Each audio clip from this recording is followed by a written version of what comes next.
በስራ ቀን ቤተክርስቲያን በየቀኑ ተመላልሰህ ምን አመጣ? አርፈህ ስራን ስራ። ይቅርታ አለቃ፣ እረፍት ፈልጌ ነበር። በበዓል ቀን እረፍት ነው። አርፈህ ስራን ስራ። ትንሣኤ ማርል አለቃ፣ ቤተክርስቲያን ማደር ፈልጌ ነበር። በስራ ቀን ቤተክርስቲያን በየቀኑ ተመላልሰህ ምን አመጣ? አርፈህ ስራን ስራ። እኔ በትንሣኤ ቀን አልደራደርም። ባይሆን ከደሞዜ ቁረጥ። ኧረ እባክህ፣ እንደውም ከስራና ከፈጣሪ አንዱን ምረጥ።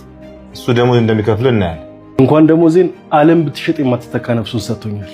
ይቅርታ፣ በሃይማኖት አልደራደርም። ስራዬንም ለቅቄያለሁ። ነገ እያለቀስክ እንዳመጣ። አሁን ከቤት ወጣለሁ።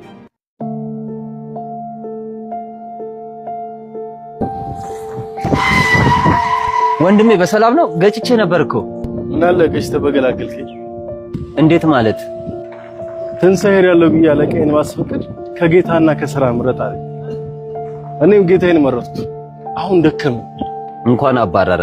እንዳንተ አይነት በሃይማኖቱ የማይደራደርና ተማኝ ሰራተኛ አስፈልግ ነበረ። ሁሌ እዛ ስመጣ ታታሪነትና ጎበዝ ሰራተኝነት ይገርመኝ ነበረ። አሁን የተሻለ ደሞዝና ስራ ሰጣለሁ። አየህ፣ ፈጣሪ የተሻለ የሚሰጥ አምነው በወጣው ልክ ነው። እኛ እሱን ስናስበልጥ እሱ ደግሞ ለኛ የበለጠውን ይሰጠናል። በጣም አመሰግናለሁ። ይህ ማለት ለኔ በጣም ትልቅ ነገር ነው። አሁን ግባ፣ ልሸኝህ። እውነት ነው።